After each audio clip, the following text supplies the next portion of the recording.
ਢੰਗ ਦੇ ਨਾਲ ਦਿੰਦੇ ਹਨ। ਕਾਲ ਜੀ ਦਾ 559 374 45 41। ਹਰਨੇਕ ਸਿੰਘ ਪਾਬਲਾ, ਰੈਂਟਨ ਵਾਸ਼ਿੰਗਟਨ, ਗੁਰਮੀਤ ਸਿੰਘ ਧਿਆਨ ਕੌਰ ਸਮਰਾ ਮੋਡੈਸਟੋ, ਬਲਜਿੰਦਰ ਸਿੰਘ ਨਿੱਜਰ ਵੁਡਨ, ਪਰਮਜੀਤ ਕੌਰ ਰੰਗੀ ਵੈਕਾਵਿਲ, ਇਹਨਾਂ ਸਾਰਿਆਂ ਦਾ ਧੰਨਵਾਦ। ਜੇਕਰ ਤੁਸੀਂ ਜਾਂ ਕੋਈ ਹੋਰ ਕਾਰੋਬਾਰ ਇਸ ਪ੍ਰੋਗਰਾਮ ਨੂੰ ਸਪਾਂਸਰ ਕਰਨਾ ਚਾਹੁੰਦੇ ਹੋ, ਸੰਪਰਕ ਕਰ ਸਕਦੇ ਹੋ ਨੰਬਰ 408 722 7698 ਦੇ ਉੱਤੇ। ਮੈਨੂੰ ਜੀ ਗੱਲਬਾਤ ਦਾ ਸਿਲਸਿਲਾ ਜੇ ਸ਼ੁਰੂ ਕਰਦੇ ਜਾਈਏ ਤਾਂ ਕਹਿੰਦੇ ਵੀ ਸਪਿਨ ਵਾਂਗ ਸਿਆਸਤ ਨੂੰ ਘੁਮਾ ਦਿੱਤਾ ਹੈ ਭੱਜੀ ਨੇ। ਆਪ ਦਾ ਬਣਿਆ ਰਾਜ ਸਭਾ ਦਾ ਉਮੀਦਵਾਰ ਬੋਲਦਾ ਇਹ ਭਾਜਪਾ ਦੀ ਬੋਲੀ ਸੀ, ਇਧਰੋਂ ਇਹਨੂੰ ਬੈਟਿੰਗ ਕਰਨ ਦਾ ਮੌਕਾ ਮਿਲ ਗਿਆ। ਦੇਖੋ ਕੋਈ ਚੱਕਰ ਨਹੀਂ ਹੈਗਾ, ਜਦੋਂ ਸਪਿਨਰ ਅਗਲਾ ਦੁਮ ਤੇ ਖੜਾ ਜਾਂਦੇ ਆ ਸਪਿਨਰ ਜਿਹੜੇ ਹੁੰਦੇ ਆ, ਜਦੋਂ ਬਾਲ ਨੂੰ ਘੁਮਾਉਂਦੇ ਆ ਤਾਂ ਦੂਸਰਾ ਤੀਸਰਾ ਤੇ ਇੱਥੇ ਤੇ ਪਤਾ ਨਹੀਂ ਕਿਹੜਾ ਕਿਹੜਾ ਉਹਨੇ ਸੁੱਟ ਦਿੱਤਾ। ਦੇਖੋ ਇਹ ਚੋਗਾ ਪਾਉਂਦੇ ਸਨ, ਕੋਸ਼ਿਸ਼ ਕੀਤੀ, ਸਿੱਧੂ ਵੀ ਗਏ ਜੁਆਇਨਿੰਗ ਵਾਸਤੇ, ਯਤਨ ਕੀਤਾ, ਭਾਜਪਾ ਵਾਲਿਆਂ ਨੇ ਵੀ ਯਤਨ ਕੀਤਾ। ਭਾਜਪਾ ਦੇ ਨਾਲ ਜਿਵੇਂ ਕਿਹਾ, ਦੇਖੋ ਖਿਡਾਰੀ ਦਾ ਜਿਹੜਾ ਨਾ BCCI ਇੱਕ ਬਹੁਤ ਵੱਡਾ ਇੱਥੇ ਬੋਰਡ ਆ। ਮੈਂ ਤੁਹਾਨੂੰ ਇੱਕ ਗੱਲ ਲਿਟਰਲੀ ਕਹਾਂ ਕਿ ਕਿਸੇ ਵੀ ਖਿਡਾਰੀ ਦਾ ਆਈਓ ਤਾਂ ਸਾਡਾ ਕੰਸਰਨ ਆ ਕਿ ਜਿਹੜਾ ਬੰਦਾ BCCI ਨਾਲ ਜੁੜਿਆ ਹੈ ਉਹ ਕਦੇ ਵੀ ਸਰਕਾਰ ਦੇ ਉਲਟ ਨਹੀਂ ਬੋਲ ਸਕਦਾ, ਉਹਦੀ ਔਕਾਤ ਹੀ ਹੈ ਨਹੀਂ। ਜਿਹੜੇ ਵੀ ਬੰਦੇ BCCI ਦੇ ਉਲਟ ਚੱਲੇ ਆ, ਸਮਝ ਲਓ ਸਰਕਾਰ ਦੇ ਉਲਟ ਚੱਲੇ ਆ, ਉਹਨਾਂ ਨੂੰ ਖਮਿਆਜ਼ਾ ਭੁਗਤਣਾ ਪਿਆ। ਬਿਸ਼ਨ ਸਿੰਘ ਬੇਦੀ ਦਾ ਬੜਾ ਵੱਡਾ ਟਕਰਾ ਰਿਹਾ ਹੈ, ਕੀਰਤੀ ਆਜ਼ਾਦ ਦਾ ਬੜਾ ਵੱਡਾ ਟਕਰਾ ਰਿਹਾ ਹੈ। ਮੈਂ ਇਸ ਕਰਕੇ ਦੱਸ ਰਿਹਾ ਕਿਉਂਕਿ ਮੈਂ ਬਚਪਨ ਤੋਂ ਕ੍ਰਿਕਟ ਦੇ ਨਾਲ ਜੁੜਿਆ ਤੇ ਸਾਰੀਆਂ ਇਹ ਵੇਖੀਆਂ ਨੇ, ਵੰਨਗੀਆਂ ਵੇਖੀਆਂ।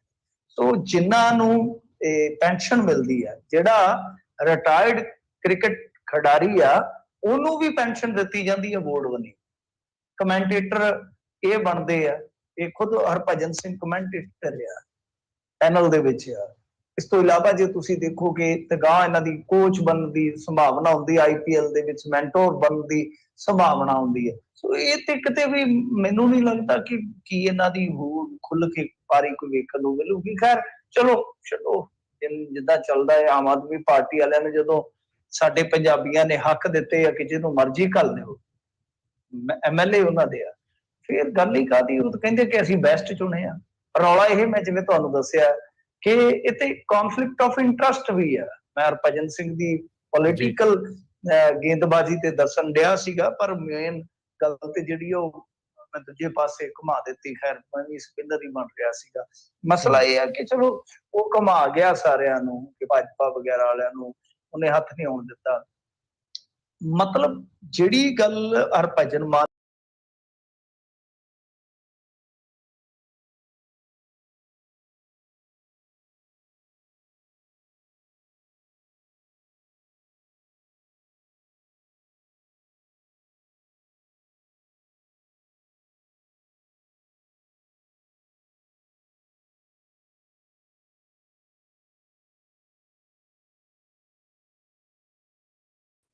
ਕਿ ਮੈਨੂੰ ਜ਼ਰੂਰਤ ਨਹੀਂ ਹੈ ਕਿਉਂਕਿ ਹੁਣ ਬਹੁਤਾ ਕੁਝ ਉੱਥੇ ਬਚਿਆ ਨਹੀਂ ਇਹਦਾ। ਇੰਟਰਨੈਸ਼ਨਲ ਕ੍ਰਿਕਟ ਤੋਂ ਰਿਟਾਇਰ ਹੋ ਗਿਆ, ਇੱਥੇ ਕ੍ਰਿਕਟ ਅਕੈਡਮੀ ਚੱਲਦੀ ਹੈ, ਸਾਰਾ ਕੁਝ ਚੱਲਦਾ। ਨਾਲੇ ਇਹਨਾਂ ਨੂੰ ਖੁਸ਼ ਰੱਖੋ, ਨਾਲੇ ਆਪਣਾ ਕੈਰੀਅਰ ਜਿਹੜਾ ਆ ਉਹ ਰਾਜਨੀਤੀ 'ਚ ਵਧਾਈ ਚੱਲੋ ਅੱਗੇ, ਨਾਲੇ ਪਾਵਰ ਆ ਜਾਂਦੀ ਹੈ। ਤਾਂ ਕੌਨਫਲਿਕਟ ਆਫ ਇੰਟਰਸਟ ਮੰਨ ਲਓ ਕੱਲ ਨੂੰ ਜਿਵੇਂ ਕਹਿੰਦੇ ਆ ਕਿ ਇਹਨੂੰ ਖੇਡ ਯੂਨੀਵਰਸਿਟੀ ਸੌਂਪ ਦੇਣੀ ਹੈ। ਖੇਡ ਯੂਨੀਵਰਸਿਟੀ ਜਿਹਦੇ ਕੋਲ ਜਾਏਗੀ ਜਾਂ ਖੇਡਾਂ ਦਾ ਸਾਰਾ ਅਖਤਿਆਰ ਜਿਹਦੇ ਕੋਲ ਜਾਏਗਾ, ਜੋ ਆਪਣੀ ਨਿੱਜੀ ਤੌਰ ਤੇ ਕੋਈ ਇਸ ਤਰ੍ਹਾਂ ਦੀ ਅਕੈਡਮੀ ਚਲਾ ਰਿਹਾ ਹੈ, ਸਮਝ ਤੋਂ ਪਰੇ ਦੀ ਗੱਲ ਹੈ ਕਿ ਇਹ ਕੀ ਕਰਨ ਜਾ ਰਹੇ ਆ। ਅੱਛਾ, ਯੂਨੀਵਰਸਿਟੀ ਇੱਕ ਨਿੱਜੀ ਯੂਨੀਵਰਸਿਟੀ ਦਾ ਵੀ ਇੱਕ ਫਾਊਂਡਰ ਹੈ ਜਿਹੜਾ, ਉਹ ਇਹਨਾਂ 5 ਰਾਜ ਸਭਾ ਮੈਂਬਰਾਂ ਚ ਵੇਖਿਆ।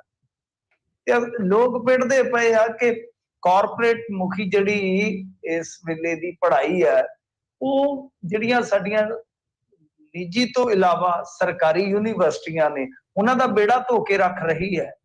ਤਾਂ ਅਸੀਂ ਅੱਜ ਦੀ ਤਰੀਕ ਦੇ ਵਿੱਚ ਰਾਜ ਸਭਾ ਦੇ ਵਿੱਚ ਉਸ ਬੰਦੇ ਨੂੰ ਭੇਜ ਰਹੇ ਹਾਂ ਜਿਹਦੀ ਆਪਣੀ ਨਿੱਜੀ ਯੂਨੀਵਰਸਿਟੀ ਹੈ। ਤੇ ਗੱਲ ਇਹ ਕੌਨਫਲਿਕਟ ਹੀ ਜਿਹੜਾ ਹੈ ਨਾ, ਉਹ ਆਪਣੇ ਆਪ ਦੇ ਵਿੱਚ ਬੜਾ ਇੰਟਰਸਟ, ਹਿੱਤਾਂ ਦਾ ਟਕਰਾਓ ਜਿਹਨੂੰ ਆਪਾਂ ਕਹਿੰਦੇ ਆ ਕਿ ਜਿਹੜੇ ਸਰੋਕਾਰ ਆ ਉਹਨਾਂ ਦਾ ਵੀ ਟਕਰਾਓ ਬਣਦਾ ਨਜ਼ਰ ਆ ਰਿਹਾ। ਸੋ ਇਹ ਸਫਾਈਆਂ ਦੇ ਰਹੇ ਆ। ਵੈਸੇ ਅਮਨ ਅਰੋੜਾ ਨੇ ਗੱਲ ਹੀ ਨਿਬੇੜ ਦਿੱਤੀ, ਉਹਨੇ ਆਖਿਆ ਵਿਰੋਧੀਆਂ ਨੂੰ ਕੋਈ ਲੋੜ ਨਹੀਂ ਸਾਨੂੰ ਸਲਾਹ ਦੇਣ ਦੀ। ਜਦੋਂ ਉਹ ਕਹਿੰਦੇ ਆ ਕਿ ਵਿਰੋਧੀਆਂ ਨੂੰ ਲੋੜ ਹੀ ਨਹੀਂ ਕੋਈ ਸਲਾਹ ਦੇਣ ਦੀ, ਉਹਨਾਂ ਨੂੰ ਸਲਾਹ ਦੇ ਕੇ ਕਰਨਾ ਵੀ ਕੀ ਆ। ਪਰ ਇਹਨਾਂ ਦੇ ਆਪਣੇ ਬੰਦੇ ਹੀ ਜਿਹੜੇ ਖਾਸ ਬੰਦੇ ਆ, ਉਹ ਵਿਚਾਰੇ ਪਿੱਟਦੇ ਪਏ ਨੇ ਕਿ ਇਹ ਕੀ ਕਰ ਦਿੱਤਾ ਜੀ, ਇਹ ਕੀ ਕਰ ਦਿੱਤਾ। ਪਰ ਕੀ ਕਰੀਏ, ਜਿਵੇਂ ਹਰਭਜਨ ਸਿੰਘ ਦੀ ਗੱਲ ਕੀਤੀ ਹੈ ਤੁਸੀਂ ਕਿ ਉਹ ਸਪਿਨ ਵਾਂਗ ਘੁਮਾ ਗਿਆ ਸਾਰੀ ਸਿਆਸਤ ਨੂੰ, ਲੈ ਗਿਆ ਅਗਲਾ ਟਿਕਟ ਜੁਗਾੜ ਕਰਕੇ। ਹੁਣ ਇਹਨਾਂ ਨੂੰ ਵੀ ਇੱਕ ਚਿਹਰੇ ਦੀ ਜ਼ਰੂਰਤ ਸੀ ਕਿਉਂਕਿ ਅਰਵਿੰਦ ਕੇਜਰੀਵਾਲ ਤੋਂ ਬਾਅਦ ਨੈਸ਼ਨਲ ਫੇਸ ਹੈ ਨਹੀਂ ਗਾ ਇਹਨਾਂ ਦੇ ਕੋਲ। ਇੱਕ ਇਹਨਾਂ ਨੂੰ ਨੈਸ਼ਨਲ ਫੇਸ ਮਿਲ ਗਿਆ, ਮਤਲਬ ਕਿ ਢੱਗੇ ਨੂੰ ਗਿੱਲੀ ਤੂੜੀ ਮਿਲ ਗਈ ਤੇ ਗਿੱਲੀ ਤੂੜੀ ਨੂੰ ਗਾਹਕ ਮਿਲ ਗਿਆ, ਬਸ ਆਹੀ ਹੈ, ਕੁਛ ਵੀ ਨਹੀਂ ਹੈਗਾ। ਤੋਂ ਇਹਦੇ ਵਿੱਚ ਨਾ ਤਾਂ ਕਿਸੇ ਐਸੀ ਨੂੰ ਭੇਜਿਆ ਇਹਨਾਂ ਨੇ, ਨਾ ਕਿਸੇ ਔਰਤ ਨੂੰ ਭੇਜਿਆ ਵਾ। 2-3 ਕਾਰੋਬਾਰੀ, 2 ਦਿੱਲੀ ਦੇ ਆ, ਇੱਕ ਇਹ ਹਰਭਜਨ ਸਿੰਘ ਹੈਗਾ, ਬਸ ਇਹੋ ਆ। ਪਰ ਗੱਲ ਇਹ ਆ, ਮੇਨ ਮੁੱਦਾ ਹੈ ਜਿਹੜਾ ਕਿ ਇਹਨਾਂ ਨੂੰ ਸ਼ਾਇਦ ਨਾ ਪਤਾ ਹੋਵੇ, ਜੇ ਕੋਈ ਜਾਣਕਾਰੀ ਰੱਖਦਾ ਹੋਵੇ ਉਹਨੂੰ ਪਤਾ ਹੋਏਗਾ ਕਿ ਰਾਜ ਸਭਾ, ਰਾਜਿਆ ਸਭਾ, ਕੱਲੀ ਰਾਜ ਸਭਾ ਜਾਂ ਰਾਜਿਆ ਸਭਾ ਨਹੀਂ, ਉਹ ਕਾਉਂਸਲ ਆਫ ਸਟੇਟਸ ਵੀ ਹੈ, ਉਹ ਰਾਜਾਂ ਦੀ ਕਾਉਂਸਲ ਵੀ ਹੈ। ਉੱਥੇ ਇਸ ਤਰ੍ਹਾਂ ਮਤਲਬ ਕਿ ਬੰਦੇ ਜਿਹੜੇ ਆ ਉਹ ਧੜੱਲੇਦਾਰ ਭੇਜਣ ਦੀ ਜ਼ਰੂਰਤ ਹੁੰਦੀ ਆ। ਉੱਥੇ ਜਾ ਕੇ ਤੇ ਬ੍ਰੇਕਾਂ ਲੱਗਣੀਆਂ ਹੁੰਦੀਆਂ ਨਹੀਂ ਤਾਕਤ ਨੂੰ, ਸੈਂਟਰ ਦੀ ਨਹੀਂ ਤਾਕਤ ਨੂੰ। ਜਿਸ ਬੰਦੇ ਨੂੰ ਪੰਜਾਬ ਦੀ ਸਮਾਜਿਕ, ਭੂਗੋਲਕ, ਇਤਿਹਾਸਕ, ਆਰਥਿਕ, ਰਾਜਨੀਤਿਕ, ਇਹ ਕੋਈ ਇਹਨਾਂ ਸਾਰੀਆਂ ਚੋਂ ਇੱਕ ਜਾਣਕਾਰੀ ਨਹੀਂ ਹੈ ਤਾਂ ਮੇਰੇ ਖਿਆਲ ਦੇ ਨਾਲ ਉੱਥੇ ਕਾਰਡ ਨਹੀਂ ਕੱਢੇਗਾ। ਔਰ ਸਭ ਤੋਂ ਵੱਡੀ ਗੱਲ ਹੈ ਕਿ ਤੁਹਾਨੂੰ ਉੱਥੇ ਧੱਕੇ ਦੇ ਖਿਲਾਫ ਬੋਲਣਾ ਪਏਗਾ। ਪਰ ਕਾਰੋਬਾਰੀ ਕੀ ਬੋਲੇਗਾ ਵੀ ਪੰਜਾਬ ਦੇ ਹੱਕ ਵਿੱਚ, ਦਿੱਲੀ ਵਾਲਾ ਕੀ ਬੋਲੇਗਾ ਵੀ। ਸਮਝ ਤੋਂ ਪਰੇ ਦੀ ਗੱਲ ਹੈ, ਸਮਝ ਤੋਂ ਪਰੇ ਦੀ ਗੱਲ ਹੈ ਕਿ ਕੀ ਹੋ ਰਿਹਾ ਕੀ ਨਹੀਂ ਹੋ ਰਿਹਾ। तो खैर जो भी है, इस वेले हरभजन सिंह दी पूरी चांदी है जी, घरे बैठे नूं राज सभा दी टिकट मिल गई आ, मैंबरी मिल गई आ उन्होंने एक तरह नाल, क्योंकि इन्होंने जित जाना इलैक्शन। सो हुण तां हाल दी घड़ी मुबारकां ही दे सकदे आ ते जिहड़े इन्हां दे सपोर्टर विचारे कंधां 'च सिर मारन डए आ कि इन्हां ने पहला ही कदम किहड़ा चुक्या ते उन्हां दे नाल हमदर्दी जता सकदे जी। की है ਜੀ, ਜੀ, ਬਿਲਕੁਲ। ਸੋ ਉੱਦਾਂ ਪੰਜਾਬ ਦੇ ਵਿੱਚ ਚਲੋ ਇਹ ਕਹਿਣ ਨੂੰ ਪੰਜਾਬ ਦਾ ਹੈਗਾ ਆ, ਉੱਦਾਂ ਹੋਰ ਕਿਹੜੇ ਬੰਦੇ ਆ? ਇੱਕ ਚੱਡਾ ਸਾਹਿਬ ਹੋ ਗਏ, ਇੱਕ ਜਿਹੜੇ ਆ ਪਾਠਕ ਸਾਹਿਬ ਹੋ पाठक ਗਏ, ਤੇ ਇੱਕ ਇਹ ਨੇ, ਤੇ ਚੌਥਾ एक ਕੌਣ ਸੀਗਾ ਜੀ? एक एक मित्तल यूनिवर्सिटी वाला, ਯੂਨੀ लवली यूनिवर्सिटी वाला, एक संजीव अरोड़ा लुधियाने वाला कारोबारी।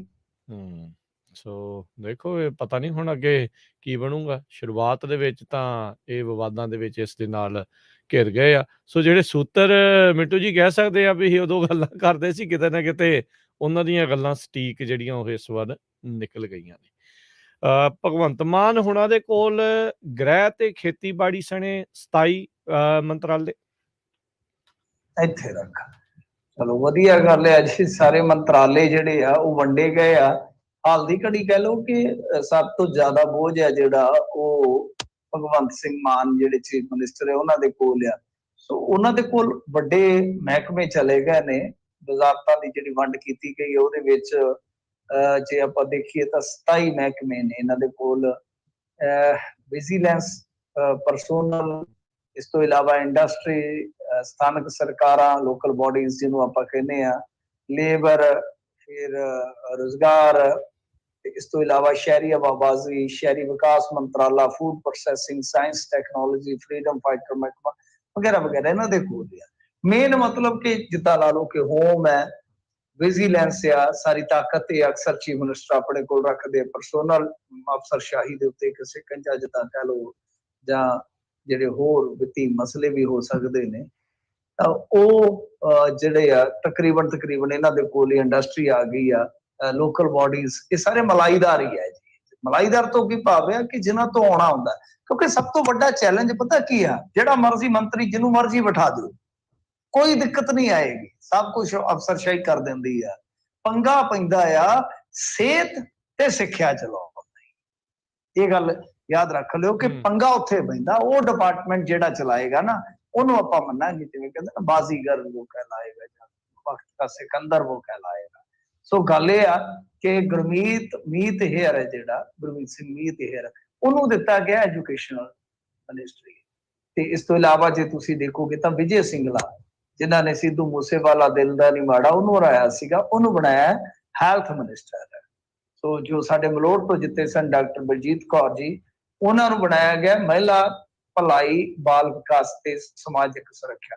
ਮਤਲਬ ਜੋ ਆਪਾਂ ਮੇਨ ਦੇਖੀਏ ਖੇਡ ਜਿਹੜੀ ਹੈ, ਜਿਹੜੀ ਇਹਨਾਂ ਨੇ ਕੰਪੇਨ ਦੇ ਵਿੱਚ ਵੀ ਬਹੁਤ ਜ਼ਿਆਦਾ ਚਰਚਿਤ ਰੱਖੀ, ਤਾਂ ਉਹ ਇੱਕ ਤਰ੍ਹਾਂ ਨਾਲ ਕਹਿ ਲਓ ਕਿ ਜਿੱਦਾਂ ਸਿਹਤ ਅਤੇ ਸਿੱਖਿਆ, ਇਹ ਦੋ ਮਹਿਕਮੇ ਆ। ਪਰ ਕਮਾਲ ਦੀ ਗੱਲ ਇਹ ਹੈ ਕਿ ਦੋਵੇਂ ਲਾਗੇ ਬੰਨੇ ਹੀ ਆ। ਮਾਨਸਾ ਤੇ ਬਰਨਾਲਾ ਕੋਈ ਦੂਰ ਨਹੀਂ ਹੈ। ਇਹਦਾ ਮਤਲਬ ਇਹ ਹੈ ਕਿ ਸਾਨੂੰ ਜਦੋਂ ਇਧਰ ਨੂੰ ਲੰਘ ਕੇ ਜਾਣਾ ਪਊਗਾ, ਉਹ ਦੇਖਣ ਨੂੰ ਮਿਲਿਆ ਕਰੇਗਾ ਕਿ ਮਤਲਬ ਕਿ ਚੌਂਕ ਖਾਲੀ ਹੈ ਜਾਂ ਭਰਿਆ। ਹੁਣ ਤੁਸੀਂ ਕਹੋਗੇ ਚੌਂਕ ਖਾਲੀ ਹੈ ਜਾਂ ਭਰਿਆ, ਦਾ ਮਤਲਬ ਕੀ ਹੈ? ਕਿ ਜੇ ਤਾਂ ਚੌਂਕ ਭਰਿਆ ਹੋਇਆ ਕਰੇਗਾ, ਕਚਹਿਰੀਆਂ ਵਾਲਾ ਚੌਂਕ ਬੜਾ ਮਸ਼ਹੂਰ ਆ ਬਰਨਾਲੇ, ਤਾਂ ਸਮਝੋ ਅਧਿਆਪਕਾਂ ਦੀਆਂ ਸਮੱਸਿਆਵਾਂ ਜਾਂ ਬੇਰੁਜ਼ਗਾਰਾਂ ਦੀਆਂ ਸਮੱਸਿਆ ਜਿਹੜੀਆਂ ਉਹ ਉੱਥੇ ਨੇ। ਅਧਿਆਪਕ ਉੱਥੇ ਬੈਠੇ ਆ, ਕਿਉਂਕਿ ਜਿੱਥੇ ਵੀ ਸਿੱਖਿਆ ਮੰਤਰੀ ਦਾ ਰਹਿਸ਼ਗਾਹ ਹੁੰਦਾ, ਟਿਕਾਣਾ ਹੁੰਦਾ, ਲੋਕਲ ਏਰੀਆ ਹੁੰਦਾ, ਉੱਥੇ ਚਲੇ ਜਾਂਦੇ ਨੇ ਮਾਸਟਰ ਜਾਂ ਮਾਸਟਰਨੀਆਂ, ਉੱਥੇ ਚਲੇ ਜਾਂਦੇ ਨੇ ਬੇਰੁਜ਼ਗਾਰ। ਸੋ ਕਚਹਿਰੀਆਂ ਵਾਲਾ ਚੌਂਕ ਦੇਖਾਂਗੇ ਤਾਂ ਦੂਸਰੇ ਪਾਸੇ ਕਿਹੜਾ ਆ ਜਾਂਦਾ, ਦੂਸਰੇ ਪਾਸੇ ਆ ਜਾਂਦਾ ਸਿਹਤ। ਇਹਦੇ ਚ ਮਲਾਈ ਆਉਂਦੀ ਨਹੀਂ ਆ ਜੀ, ਇਹਦੇ ਚ ਤੁਹਾਡੀ ਕਿਤੇ ਨਾ ਕਿਤੇ ਕਾਬਲੀਅਤ ਪਰਖੀ ਜਾਂਦੀ ਹੈ। ਇਹਦੇ ਵਿੱਚ ਦੇਣਾ ਹੁੰਦਾ ਹੈ, ਇਹਦੇ ਵਿੱਚ ਤੁਸੀਂ ਲਾਉਣਾ ਹੁੰਦਾ ਹੈ, ਇਹਦੇ ਵਿੱਚ ਸੁਧਾਰ ਕਰਨਾ ਹੁੰਦਾ ਹੈ। ਬਾਕੀ ਕੋਈ ਵੀ ਮਹਿਕਮਾ ਮੈਨੂੰ ਨਹੀਂ ਲੱਗਦਾ ਕਿ ਕੋਈ ਐਡਾ ਔਖਾ ਕਾਰਜ ਹੈ। ਇੱਥੇ ਜ਼ਰੂਰ ਐਗਜ਼ਾਮ ਹੁੰਦਾ ਹੈ, ਇੱਥੇ ਜ਼ਰੂਰ ਇੱਕ ਇਮਤਿਹਾਨ ਹੁੰਦਾ ਹੈ, ਜਿਹਦੇ ਚ ਪ੍ਰਗਟ ਸਿੰਘ ਵਰਗਾ ਖਿਡਾਰੀ ਵੀ ਅੜ ਗਿਆ ਤੁਹਾਡੇ ਸਾਹਮਣੇ ਆ। ਦੇਖੋ ਪ੍ਰਗਟ ਸਿੰਘ ਵਰਗਾ ਬੰਦਾ ਵੀ ਜੇ ਤੁਸੀਂ ਦੇਖੋਗੇ ਸਿੱਖਿਆ ਮਹਿਕਮੇ ਦੇ ਵਿੱਚ ਬਿਲਕੁਲ ਫੇਲਿਅਰ ਲੈ ਕੇ ਗਿਆ, ਜਿੱਤ ਗਿਆ ਨੋ ਡਾਊਟ, ਜਿੱਤ ਗਿਆ, ਉਹਦਾ ਰਸੂਖ ਹੋਏਗਾ। ਪਰੰਤੂ ਜੇ ਤੁਸੀਂ ਦੇਖੋਗੇ ਸਿੱਖਿਆ ਮੰਤਰੀ ਦੇ ਤੌਰ ਤੇ ਉਹਦੀ ਪਰਫਾਰਮੈਂਸ ਬਹੁਤ ਹੀ, ਜੇ ਕਹੀਏ ਤਾਂ ਹੇਠਾਂ ਰਹਿ ਗਈ। ਇਸ ਕਰਕੇ ਦੋ ਮਹੱਤਵਪੂਰਨ ਮਹਿਕਮੇ ਜਿਹੜੇ ਆ ਉਹ ਇੱਕ ਨਵੇਂ ਵਿਧਾਇਕ ਨੂੰ ਤੇ ਇੱਕ ਜਿਹੜਾ ਦੂਜੀ ਵਾਰ ਚੁਣ ਕੇ ਆਇਆ ਉਹਨੂੰ ਦਿੱਤੇ ਗਏ ਆ। ਬਾਕੀ ਜਿਹੜਾ ਇਹਨਾਂ ਦਾ ਸਟਾਫ ਆ ਉਹਨੂੰ ਅੱਜ ਇਹਨਾਂ ਨੇ ਦੇਰ ਸ਼ਾਮ ਹੀ ਕਹਿ ਦਿੱਤਾ ਸੀਗਾ ਕਿ ਮਿੱਤਰੋ ਜਾ ਕੇ ਛੇਤੀ ਤੋਂ ਛੇਤੀ, ਜਿਵੇਂ ਗੁੜ ਤੇ ਮੱਖੀ ਚੰਬੜਦੀ ਹੈ, ਇਸ ਤਰ੍ਹਾਂ ਜਾ ਕੇ ਚੰਬੜ ਜਾਓ, ਨਹੀਂ ਤਾਂ ਅਸੀਂ ਤੁਹਾਡੀਆਂ ਤਨਖਾਹਾਂ ਰੋਕ ਦਿਆਂਗੇ। ਸੋ ਕਾਰਵਾਈ ਜਿਹੜੀ ਆ ਫੁੱਲ ਫਲੈਗ ਇਹਨਾਂ ਨੇ ਪਵਾ ਦਿੱਤੀ ਹੈ। ਜੀ ਜੀ। ਅਸੈਂਬਲੀ ਦੀ ਕਾਰਵਾਈ ਲਾਈਵ ਕੀਤੀ ਜਾਵੇਗੀ? ਦੇਖੋ ਅੱਜ ਵੀ ਅਸੈਂਬਲੀ ਦੀ ਕਾਰਵਾਈ ਚੱਲਦੀ ਰਹੀ ਹੈ, ਔਰ ਅੱਛੀ ਗੱਲ ਹੋਈ ਹੈ ਕਿ ਜਿਹੜੀ ਗਵਰਨਮੈਂਟ ਆਫ ਪੰਜਾਬ ਹੈ ਉਹਦਾ ਜਿਹੜਾ ਪੇਜ ਆ ਉਹਦੇ ਉੱਤੇ ਲਾਈਵ ਕੀਤਾ ਗਿਆ। ਜੀ। ਉਹਦੇ ਚ ਮੇਰੇ ਖਿਆਲ ਦੇ ਨਾਲ ਦੇਖੋ ਕੋਈ ਵੱਡੀ ਗੱਲ ਨਹੀਂ ਹੈ ਜੇ ਗਵਰਨਮੈਂਟ ਆਫ ਪੰਜਾਬ ਤੋਂ ਮਤਲਬ ਕਿ ਮਿਲਦੀ ਹੈ ਕਿਸੇ ਨੂੰ ਵੀ ਉਹ ਫੁਟੇਜ ਮਿਲਦੀ ਹੈ, ਉਹ ਆਰਾਮ ਨਾਲ ਅੱਗੇ ਟੈਲੀਕਾਸਟ ਕਰ ਸਕਦਾ ਹੈ। ਇੱਥੇ ਕੀ ਸੀਗਾ ਕਿ ਇਹ ਅਮਰਿੰਦਰ ਸਿੰਘ ਜਦੋਂ ਬੋਲਦਾ ਹੁੰਦਾ ਸੀਗਾ, ਇੱਕ ਦੋ ਚੈਨਲਾਂ ਨੂੰ ਦੇ ਦਿੰਦੇ ਸਨ ਬਰਾਏ ਰਾਸਤ ਕਰਨ ਵਾਸਤੇ, ਤੇ ਜਦੋਂ ਕੋਈ ਵਿਰੋਧੀ ਧਿਰ ਵਾਲਾ ਬੋਲਦਾ ਤੇ ਉਹਨੂੰ ਚੱਕ ਕੇ ਮੀਟਰ ਜਿਹਾ ਬੰਦ ਕਰ ਦਿੰਦੇ, ਸਾਡੇ ਵਰਗੇ ਦੇਖਦੇ ਰਹਿੰਦੇ, ਹੋਰ ਹੀ ਕੰਮ ਚੱਲ ਪੈਂਦਾ। ਅਮਿਤਾਭ ਬੱਚਨ ਆ ਜਾਂਦਾ, ਕੁਝ ਦਿਨ ਤੋਂ ਗੁਜ਼ਾਰੋ ਗੁਜਰਾਤ में, ਜਾਂ ਏਦਾਂ ਦੇ ਹੋਰ ਐਡਾਂ, ਕਿਉਂਕਿ ਹਰੇਕ ਤੀਜੀ ਐਡ ਤਾਂ ਅਮਿਤਾਭ ਬੱਚਨ ਕਰਦਾ ਇੱਥੇ, ਤੁਹਾਨੂੰ ਪਤਾ ਹੀ ਹੈ। ਸੋ ਅੱਜ ਜਿਹੜੀ ਕਾਰਵਾਈ ਚੱਲੀ ਆ, ਅੱਜ ਰਾਜਪਾਲ ਜੀ ਦਾ ਵੀ ਭਾਸ਼ਣ ਹੋਇਆ, ਉਹਦੇ ਵਿੱਚ ਲੰਮੀਆਂ ਚੌੜੀਆਂ ਗੱਲਾਂ ਜਿਹੜੀਆਂ, ਕਿਉਂਕਿ ਰਾਜਪਾਲ ਦਾ ਭਾਸ਼ਣ ਐਕਚੁਅਲ ਦੇ ਵਿੱਚ ਸਰਕਾਰ ਦਾ ਹੀ ਇੱਕ ਵਿਜ਼ਨ ਹੁੰਦਾ ਜਿਹੜਾ ਕਿ ਸਾਡੇ ਸਾਹਮਣੇ ਆਉਂਦਾ। ਉਹਨਾਂ ਨੇ ਕਾਫੀ ਗੱਲਾਂ ਜਿਹੜੀਆਂ ਕਹੀਆਂ ਨੇ, ਮੈਂ ਉਸ ਤਫਸੀਲ ਦੇ ਵਿੱਚ ਜਾਵਾਂ ਤਾਂ ਬਹੁਤ ਕੁਝ ਹੋ ਜਾਏਗਾ। ਉਹਦੇ ਚ ਮੋਟਾ ਮੈਂ ਦੱਸ ਦਿੰਦਾ ਕਿ ਹਰੇਕ ਨਾਗਰਿਕ ਦਾ ਮੁਫਤ ਇਲਾਜ ਜਾਂ ਹੈਲਥ ਕਾਰਡ ਜਾਰੀ ਕੀਤਾ ਜਾਏਗਾ, ਵਾਰਡ ਕਲੀਨਿਕ ਸਥਾਪਿਤ ਕੀਤੇ ਜਾਣਗੇ ਪਿੰਡਾਂ ਦੇ ਵਿੱਚ, ਆਊਟਸੋਰਸ ਠੇਕਾ ਅਧਿਆਪਕ ਇਸ ਸਾਰੇ ਜਿਹੜੇ ਆ ਉਹ ਪੱਕੇ ਕੀਤੇ ਜਾਣਗੇ, ਅਧਿਆਪਕਾਂ ਦੀਆਂ ਖਾਲੀ ਅਸਾਮੀਆਂ ਰੈਗੂਲਰ ਕੀਤੀਆਂ ਜਾਣਗੀਆਂ, 300 ਯੂਨਿਟ ਬਿਜਲੀ ਜਿਹੜੀ ਆ ਉਹ ਫ੍ਰੀ ਦਿੱਤੀ ਜਾਊਗੀ, ਘਰੇਲੂ ਬਿਜਲੀ ਕਨੈਕਸ਼ਨਾਂ ਦੇ ਬਕਾਏ ਮਾਫ ਕਰਕੇ ਕੱਟੇ ਕਨੈਕਸ਼ਨ ਬਹਾਲ ਕਰ ਦਿੱਤੇ ਜਾਣਗੇ। ਫਿਰ ਵਿਦਿਆਰਥੀਆਂ ਨੂੰ ਮੁਫਤ ਸਿੱਖਿਆ ਦਾ ਐਲਾਨ ਇਹਨਾਂ ਨੇ ਕਰ ਦਿੱਤਾ। ਮੈਡੀਕਲ ਕਾਲਜ ਅਤੇ ਯੂਨੀਵਰਸਿਟੀਆਂ ਲਈ ਸੁਧਾਰ ਕੀਤੇ ਜਾਣਗੇ, ਰੁਜ਼ਗਾਰ ਕਾਰੋਬਾਰ ਦੇ ਵਿਸ਼ਾਲ ਮੌਕੇ ਜਿਹੜੇ ਆ ਪੈਦਾ ਕੀਤੇ ਜਾਣਗੇ। ਮਤਲਬ ਕਿ ਇਸ ਤਰ੍ਹਾਂ ਜਲੰਧਰ ਦੇ ਵਿੱਚ ਕੌਮਾਂਤਰੀ ਹਵਾਈ ਅੱਡਾ, ਸੂਬੇ ਵਿੱਚ ਡੋਰ ਸਟੈਪ ਡਿਲੀਵਰੀ ਸਰਵਿਸਿਜ਼ ਹੋਵੇਗੀ ਸ਼ੁਰੂ। ਫਿਰ ਔਰਤਾਂ ਨੂੰ ਹਰੇਕ ਮਹੀਨੇ 1000 ਰੁਪਏ ਦੇਣ ਦਾ ਐਲਾਨ, ਬੇਅਦਬੀ, ਬੰਬ ਧਮਾਕਿਆਂ, ਗੈਂਗਸਟਰਾਂ ਦਾ ਮਾਮਲਿਆਂ ਦੇ ਵਿੱਚ ਬੜਾ ਤੇਜ਼ੀ ਦੇ ਨਾਲ ਨਿਬੇੜਾ ਹੋਏਗਾ, VIP ਕਲਚਰ ਬੰਦ ਹੋਏਗਾ, ਟਰਾਂਸਪੋਰਟ ਸੈਕਟਰ ਲਈ ਕਮਿਸ਼ਨ ਬਣੇਗਾ, ਸੂਬੇ ਸਿਰ ਚੜੇ 3.5 ਲੱਖ ਕਰੋੜ ਰੁਪਏ ਦੇ ਉੱਪਰ ਚਿੰਤਾ ਵੀ ਪ੍ਰਗਟ ਕਰ ਦਿੱਤੀ ਗਈ। ਸੋ ਇਹ ਮੈਂ ਸੰਖੇਪ ਚ ਤੁਹਾਨੂੰ ਦੱਸਿਆ ਕਿ ਰਾਜਪਾਲ ਦੇ ਭਾਸ਼ਣ ਦੇ ਕੁਝ ਅੰਸ਼ ਸਨ। ਇਸ ਤੋਂ ਇਲਾਵਾ ਜੇ ਆਪਾਂ ਦੇਖੀਏ ਤਾਂ ਅੱਜ ਕੁਲਤਾਰ ਸਿੰਘ ਸੰਧਵਾ ਨੂੰ ਸਪੀਕਰ ਬਣਾ ਦਿੱਤਾ ਗਿਆ, ਭਗਵੰਤ ਮਾਨ ਬੋਲੇ, ਉਹਨਾਂ ਦੀ ਸਪੀਚ ਵੀ ਜਿਹੜੀ ਆ ਕਾਫੀ ਮੀਨਿੰਗਫੁਲ ਸੀਗੀ। ਅੱਜ ਕੱਲ ਤੁਹਾਨੂੰ ਪਤਾ ਉਹ ਥੋੜੇ ਬਦਲੇ ਨਜ਼ਰ ਆਉਂਦੇ ਆ, ਹੋਰ ਵੀ ਵਿਧਾਇਕ ਬੋਲੇ, ਆਪੋਜੀਸ਼ਨ ਵਾਲੇ ਬੋਲੇ, ਤਾਂ ਕੁੱਲ ਮਿਲਾ ਕੇ ਕਾਰਵਾਈ ਜਿਹੜੀ ਸੀਗੀ ਸੁੱਖ ਸੁਖਾਂ ਦੇ ਨਾਲ ਨੇਪਰੇ ਚੜ ਗਈ। ਸੁੱਖ ਸੁਖਾਂ ਦੇ ਨਾਲ ਇਸ ਕਰਕੇ ਕਿਉਂਕਿ ਕੋਈ ਲੜਾਈ ਝਗੜਾ ਨਹੀਂ ਨਾ ਹੋਇਆ। ਕਈ ਵਾਰ ਤੇ ਤੁਹਾਨੂੰ ਪਤਾ ਪਹਿਲੇ ਦਿਨ ਹੀ ਕੰਮ ਸ਼ੁਰੂ ਕਰ ਦਿੰਦੇ ਨੇ। ਹਾਲਾਂਕਿ ਥੋੜੀ ਜਿਹੀ ਤਲਖੀ ਜੀ ਹੋਈ ਆ, ਉਹ ਬਾਹਰ ਆ ਕੇ ਤਲਖੀ ਕਾਦੀ, ਇੱਕ ਦੂਜੇ ਨੂੰ ਮਿਹਣੇ ਮਾਰੇ ਗਏ ਆ। ਉਹ ਜਿਹੜਾ ਸਾਈਕਲ ਜਿਹਾ ਖਿੱਚੀ ਫਿਰਦਾ ਸੀ ਇੱਧਰੋਂ ਕੈਨੇਡਾ ਚੋਂ ਗਿਆ ਦਿੱਲੀ, ਦੇਵ ਮਾਨ ਵਿਧਾਇਕ ਬਣਿਆ, ਤੇ ਉਹ ਅੱਜ ਕਿਤੇ ਗੱਡੀ ਤੇ ਚੜ ਕੇ ਆਇਆ। ਰਾਜਾ ਵੜਿੰਗ ਉਹਨੂੰ ਖਿੱਚੀ ਫਿਰਦਾ ਸੀ, ਕਹਿੰਦਾ ਤੂੰ ਅੱਜ ਗੱਡੀ ਤੇ ਚੜ ਆਇਆ, ਲੋਕਾਂ ਨੇ ਤਾਂ ਵੋਟਾਂ ਪਾਈਆਂ, ਤੂੰ ਸਾਈਕਲ ਵਾਲਾ। ਉਹ ਕਹਿੰਦਾ ਮੈਂ ਸੁੱਖਿਆ ਮੈਂ ਵੀ ਕਦੇ ਕਦੇ ਗੱਡੀ ਤੇ ਆ ਸਕਦਾ, ਲੈ ਦੱਸ। ਕਹਿੰਦਾ ਕਮਾਲ ਹੋ ਗਈ। ਕਹਿੰਦਾ ਤੂੰ ਇੱਕ ਦਿਨ ਸਾਈਕਲ ਤੇ ਆ ਕੇ ਦਿਖਾ ਦੇ। ਸੋ ਆਹੋ ਜਿਹੜੇ ਤੁਹਾਨੂੰ ਪਤਾ ਹੀ ਇਹਨਾਂ ਦੇ ਕੰਮ ਹੈਗੇ ਨੇ, ਇਸ ਤਰ੍ਹਾਂ ਇੱਕ ਦੂਜੇ ਨੂੰ ਮਿਹਣੇ ਮਾਰਦੇ ਆ। ਖੈਰ ਦੇਵ ਮਾਨ ਨੇ ਵੀ ਸਾਈਕਲ ਖੁੱਡੇ ਲਾਤਾ, ਖੁੱਡੇ ਲਾਣਾ ਹੀ ਆ, ਤੁਹਾਨੂੰ ਪਤਾ ਹੀ ਆ ਕਿ ਜਦੋਂ ਚਮਚਮਾਉਂਦੀ ਕਾਰ ਫਾਰਚੂਨਰ ਵੇਖੀ ਉੱਤੇ ਚੱਲੇਗੀ ਕਾਰ ਵਿੱਚ ਬਾਜ਼ਾਰ, ਜਿਵੇਂ ਲਾਟਰੀ ਵਾਲੇ ਨਹੀਂ ਕਹਿੰਦੇ ਹੁੰਦੇ, ਉਸੇ ਤਰ੍ਹਾਂ ਜਦੋਂ ਉਹਨੂੰ ਪਤਾ ਲੱਗਿਆ ਚੱਲੇਗੀ ਕਾਰ ਵਿੱਚ ਬਾਜ਼ਾਰ ਬੈਠੇ ਹੋਣਗੇ ਯਾਰ, ਸੋ ਉਹਨੇ ਵੀ ਫਿਰ ਆਖਿਆ ਕਿ ਦੇਵ ਮਾਨ ਵੀ ਹੈ ਤਿਆਰ, ਉਹਨੇ ਵੀ ਗੱਡੀ ਲੈ ਲਈ ਹੈ। ਖੈਰ ਗੱਡੀਆਂ ਦੇ ਵਿੱਚ ਗੱਡੀਆਂ ਹੁਣ ਪਤਾ ਨਹੀਂ ਵੱਜਦੀਆਂ ਕਿ ਨਹੀਂ ਵੱਜਦੀਆਂ, ਪਰ ਇਹ ਐਮਐਲਏ ਜਿਹੜੇ ਆ ਇੱਕ ਦੂਜੇ ਦੇ ਵਿੱਚ ਜ਼ਰੂਰ ਵੱਜੇ ਨੇ। ਖੈਰ ਵੱਡਾ ਐਲਾਨ ਜਿਹੜਾ ਉਹ ਇਹਨਾਂ ਨੇ ਇਹੀ ਕੀਤਾ ਕਿ ਕਾਰਵਾਈ ਜਿਹੜੀ ਹੋਏਗੀ ਸਦਨ ਦੀ ਉਹ ਲਾਈਵ ਕੀਤੀ ਜਾਏਗੀ। ਮੈਂ ਇਸ ਹੱਕ ਦੇ ਵਿੱਚ ਆ, ਨਾਲ ਦੇ ਸਰਾਂਗੇ ਵੀ। ਇੱਕ ਤੇ ਮੇਰੀ ਤੇ ਸ਼ੁਰੂ ਤੋਂ ਹੀ ਡਿਮਾਂਡ ਸੀਗੀ ਕਿ ਘੱਟੋ ਘੱਟ ਸਿਟਿੰਗਸ ਜਿਹੜੀਆਂ ਨੇ ਉਹ 80 ਤੋਂ 100 ਕੀਤੀਆਂ ਜਾਣੀਆਂ ਚਾਹੀਦੀਆਂ, ਤੇ ਇਹਨਾਂ ਦੇ ਵਿੱਚੋਂ ਇੱਕ ਹੀ ਅੱਜ ਬੋਲਿਆ ਮੇਰੇ ਖਿਆਲ ਦੇ ਨਾਲ, ਪ੍ਰਤਾਪ ਸਿੰਘ ਬਾਜਵਾ। ਉਹਨੇ ਜ਼ਰੂਰ ਆਖਿਆ, ਉਹਨੇ ਆਖਿਆ ਕਿ ਘੱਟੋ ਘੱਟ 100 ਬੈਠਕ ਲਾਜ਼ਮੀ ਕਰੋ 1 ਸਾਲ ਦੀ। ਹੁਣ ਇਹ ਕਰਦੇ ਆ ਜਾਂ ਨਹੀਂ ਕਰਦੇ, ਪਰ ਇਹ ਇਹਨਾਂ ਨੇ ਜ਼ਰੂਰ ਅੱਜ ਐਲਾਨ ਕਰ ਦਿੱਤਾ ਹੈ ਸੀਐਮ ਸਾਹਿਬ ਨੇ। ਉਹਨਾਂ ਨੇ ਆਖਿਆ ਕਿ ਭਾਈ ਅਸੀਂ ਇਹ ਜਿਹੜੀ ਕਾਰਵਾਈ ਹੈ ਲਾਈਵ ਕਰਾਂਗੇ, ਤਾਂ ਮੇਰੇ ਖਿਆਲ ਦੇ ਨਾਲ ਬਹੁਤ ਵਧੀਆ ਗੱਲ ਹੈ ਜੀ। ਜੀ ਜੀ। ਅਗਲੀ ਗੱਲ ਕਰੀਏ, ਕੁੰਵਰ ਵਿਜੇ ਪ੍ਰਤਾਪ ਨੇ ਚੈਨਲ ਤੇ ਕਾਰਵਾਈ ਲਈ ਵਿਧਾਨ ਸਭਾ ਨੂੰ ਲਿਖਿਆ। ਦੇਖੋ ਗੱਲ ਕੀ ਹੈ ਕਿ ਜਦੋਂ ਕੱਲ ਵਰਚੁਅਲ ਮੀਟਿੰਗ ਚੱਲ ਰਹੀ ਸੀਗੀ ਨਾ ਅਰਵਿੰਦ ਕੇਜਰੀਵਾਲ ਦੀ, ਆਪਾਂ ਤੇ ਛੁੱਟੀ ਤੇ ਸੀਗੇ, ਮੇਰਾ ਤੇ ਐਤਵਾਰ ਸੀ ਉਰੇ, ਤੇ ਐਤਵਾਰ ਜਦੋਂ ਇਹ ਵਰਚੁਅਲ ਮੀਟਿੰਗ ਚੱਲ ਰਹੀ ਸੀਗੀ, ਅਚਾਨਕ ਕੁੰਵਰ ਵਿਜੇ ਪ੍ਰਤਾਪ ਸਿੰਘ ਬਾਹਰ ਆ ਜਾਂਦੇ ਨੇ।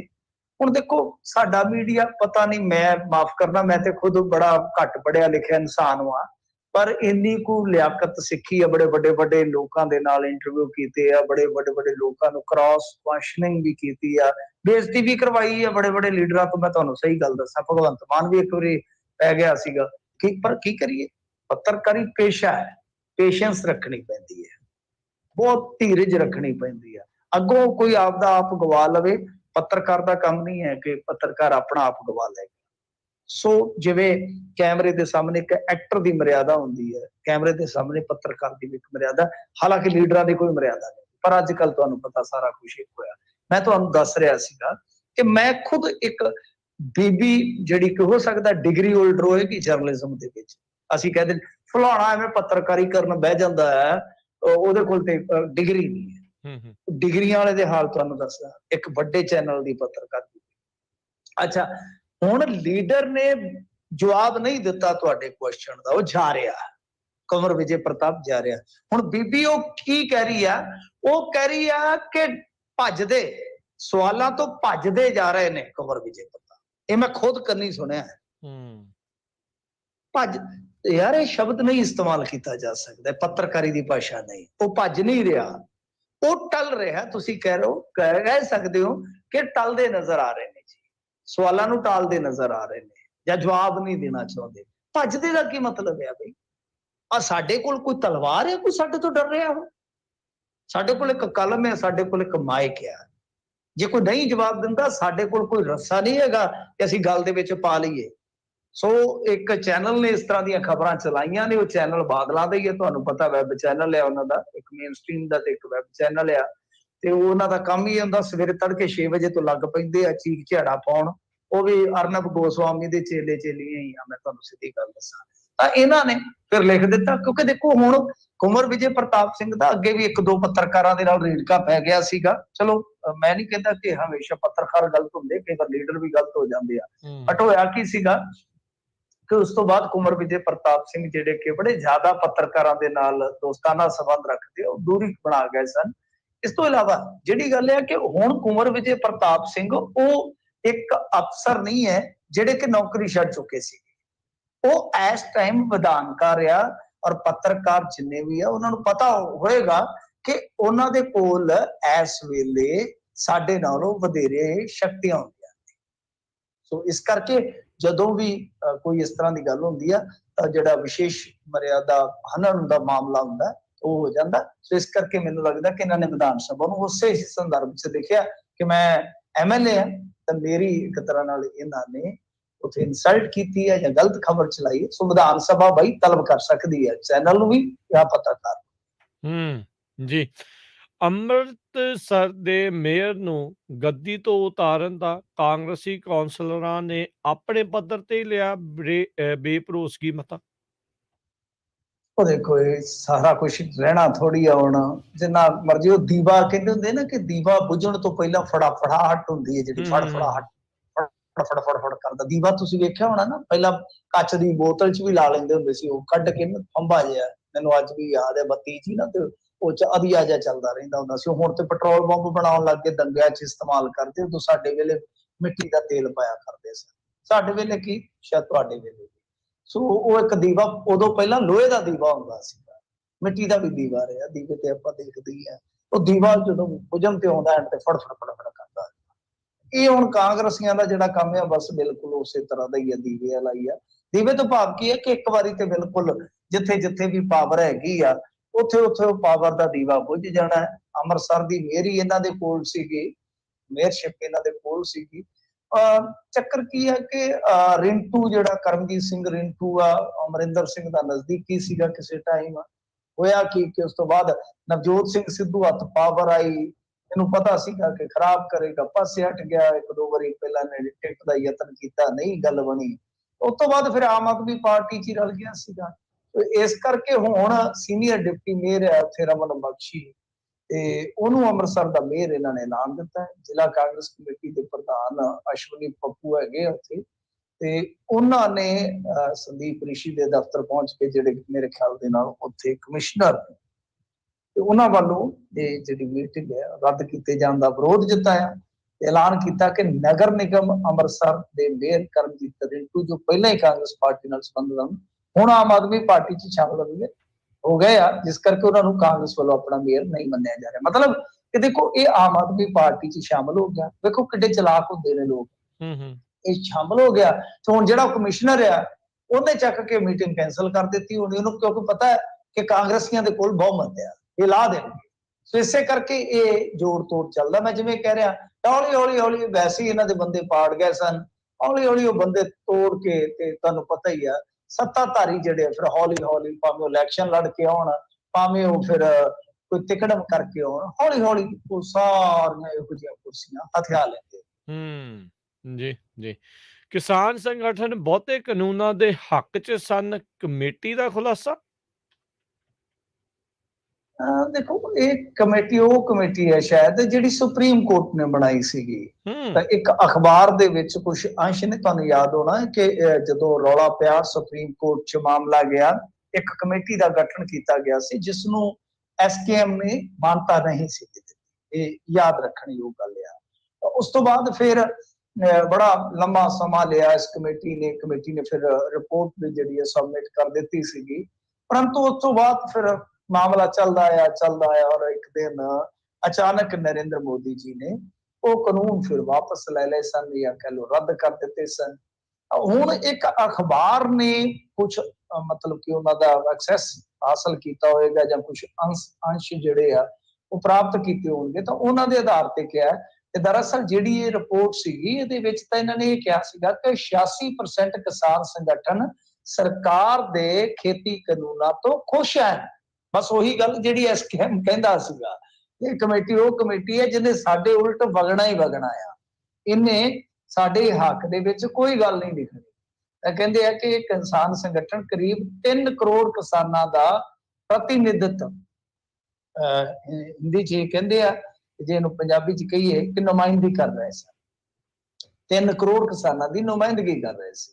ਇਹਦਾ ਮਤਲਬ ਕਿ ਉਹ ਤਾਂ ਬੜਾ ਠੋਕ ਕੇ ਕਹਿ ਰਹੇ ਸਨ ਕਿ ਇੱਕ ਤਾਂ 86% ਜਿੰਨੇ ਦੇਸ਼ ਦੇ ਕਿਸਾਨ ਸੰਗਠਨ ਆ ਉਹ ਇਧਰ ਸਪੋਰਟ ਕਰ ਰਹੇ ਆ ਔਰ 3 ਕਰੋੜ ਨੂੰ ਇਹ ਰਿਪਰੈਜ਼ੈਂਟ ਕਰ ਰਹੇ ਸਨ ਕਿਸਾਨ ਸੰਗਠਨ। ਇਹਦਾ ਮਤਲਬ ਕਿ ਪੂਰਾ ਮੱਕੂ ਠੱਪ ਦਿੱਤਾ ਸੀਗਾ ਉਹਨਾਂ ਨੇ ਸੁਪਰੀਮ ਕੋਰਟ ਦੇ ਵਿੱਚ ਜੇਕਰ ਸੁਣਵਾਈ ਚੱਲਦੀ, ਕਿਉਂਕਿ ਹੁਣ ਤਾਂ ਜ਼ਰੂਰਤ ਹੀ ਨਹੀਂ ਨਾ ਪਏਗੀ ਜਦੋਂ ਖੇਤੀ ਕਾਨੂੰਨ ਹੀ ਰੱਦ ਹੋ ਗਏ।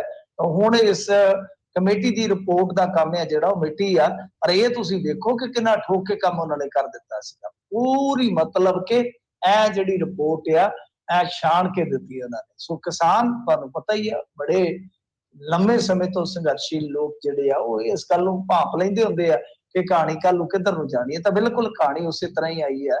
ਉਹਦੇ ਵਿੱਚ ਹੋਰ ਕੀ ਕਿਹਾ ਮੈਂ ਤੁਹਾਨੂੰ ਉਹ ਵੀ ਸੰਖੇਪ ਦੇ ਵਿੱਚ ਦੱਸ ਦਿੰਦਾ।